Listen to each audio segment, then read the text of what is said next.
Alam mo, dapat sa bawat umaga nagigising ka, magpapasalamat ka sa buhay mo. Kasi hindi lahat nagkakaroon ng pagkakataon na muling masilayan ang bagong pag-asa. Kasi may mga taong kahit limitado na lang ang oras, patuloy pa ding umaasa na may panibago pang umaga.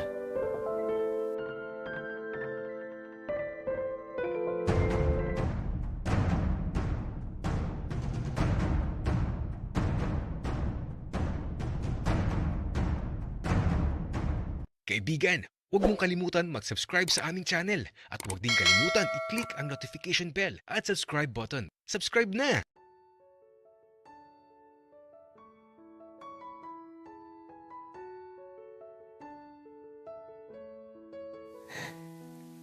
Halos buong maghapon lang ako sa silid ni Monmon. Ayaw niya akong palabasin kasi sobrang init sa labas. Kaya ito, halos buong maghapon lang kaming magkasama sa silid niya. Tapos, nanonood lang ng movie.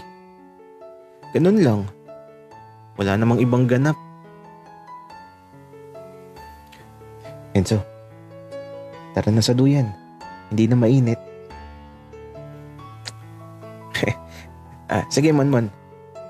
Gusto kong makita yung takip silim ngayong hapon.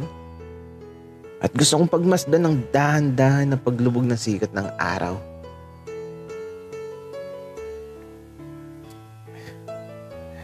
Sa mga sandaling to, nagtungo na kami kaagad doon sa duyan, dito sa likod ng bahay nila Monmon. At mula dito sa ilalim ng puno ng lukban, matatanaw mo ang maaliwalas na kalangitan at ang marahang paglubog ng sikat ng araw. Monmon, nung bata pa tayo, ito yung madalas na ginagawa natin kapag hapon. Nagduduyan tayo, tapos masaya lang, tapos pinagmamasdan lang natin yung ganito. Tama ka, Enzo. Sobrang saya lang natin.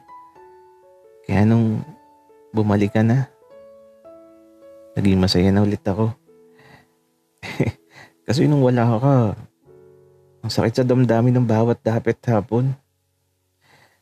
Yung pakiramdam na mag-isa lang ako tapos wala akong kakampi.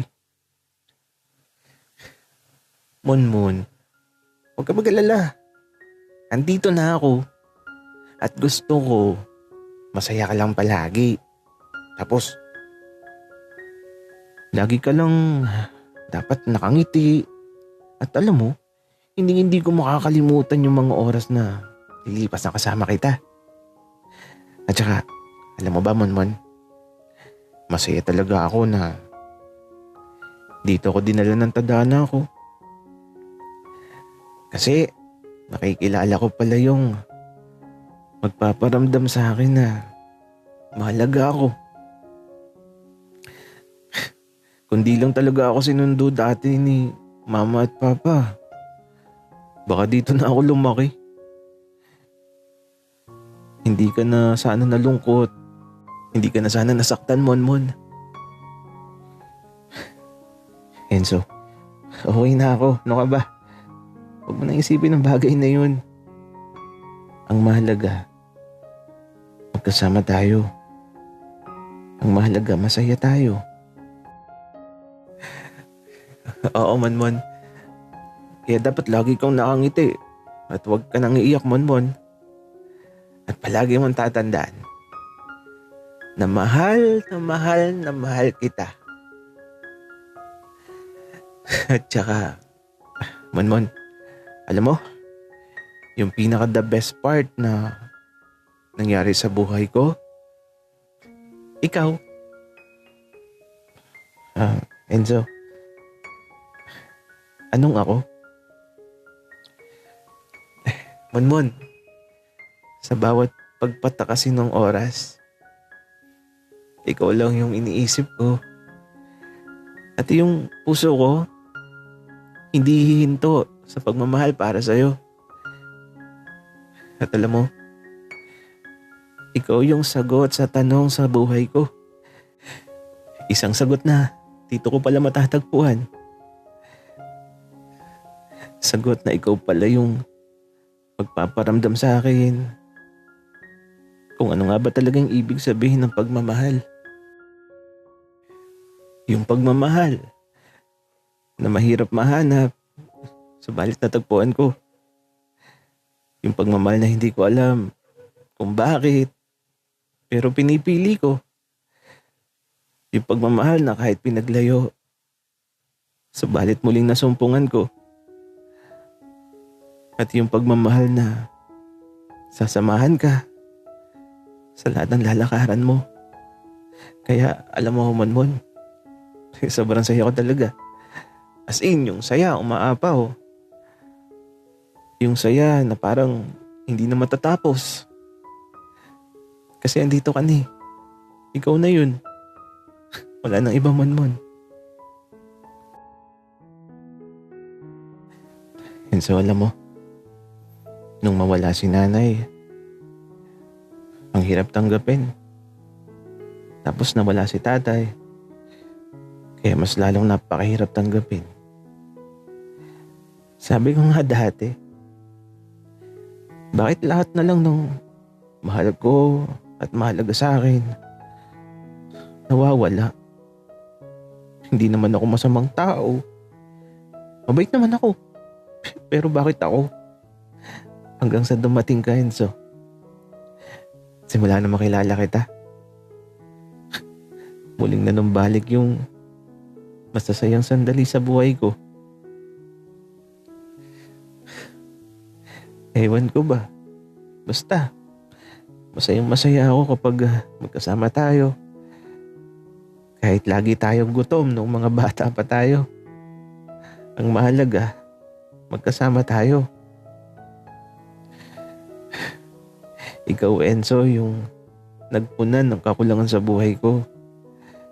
Kaya nga, kahit matagal kang nawala, naghintay pa din ako kasi alam kong babalik ka. At nung bumalik ka, syempre, nagtatampo ako. Kasi ang tagal mong nawala. Pero nung makita ko na yung mga ngiti mo, Enzo, nawala bigla lahat ng tampo ko sa'yo. Kasi eto ka na eh. Nagbalik ka na. Wala nang dahilan para mag-inarte pa ako. Monmon, kaya nga madami ako pasalubong para sa'yo. Para di mo ako awayin pagbalik ko. Bakit naman kita awayin, Enzo? Pero, Enzo, tara na sa loob ng bahay. Madilim na. Nilalamok na ako. Kaya naman ito, pumasok na kami ni Monmon sa loob ng bahay. At pagpasok namin, kami pa lang yung tao dito. Yung kambal, sinusundo pa yung nanay nila. Monmon, magluluto muna ako. Enzo, mamaya na. Tara na muna sa silid ko. Bakit, Monmon? Sumama ka na lang. At huwag ka nang magtanong, Enzo. Hinawakan ako ni Monmon sa kamay ko. At eto, hinila niya ako sa loob ng silid niya. At pagkapasok namin, nagulat na lang ako sa mga sumunod na nangyari. Lumuhod siya sa harapan ko. Habang ako naman eto, gulat na gulat sa inilabas ni Monmon. Monmon, seryoso ka na ba? Oo naman, Enzo. Ngayon pa ba ako aatras?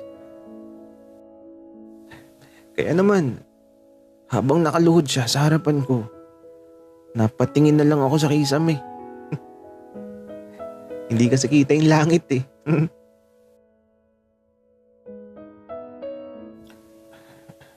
Enzo, Ipapasok ko na. Tumingin ka.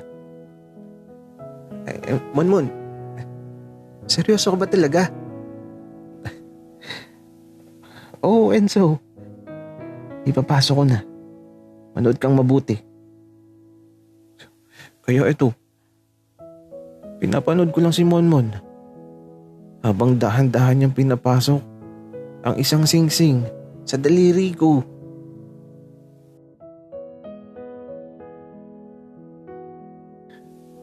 Enzo, sakto sa iyo ah. Alam mo, napulot ko lang sa ilog yung singsing na to. Tapos nung ipinakita ko sa mag-aalahas, gustong bilhin sa akin. Pero di ko binenta. Kasi plano kong ibigay sa iyo ang singsing na to. Pakakasalan mo na ba ako? Monmon, wala akong pakialam. Kahit saan man galing ang singsing na ibinigay mo. At oo, kahit saang simbahan, pakakasalan kita. Hindi na nagsalita si Monmon. Niyakap na lang niya ako ng mahigpit. At sa labis na kaligayahang nadarama ng puso ko,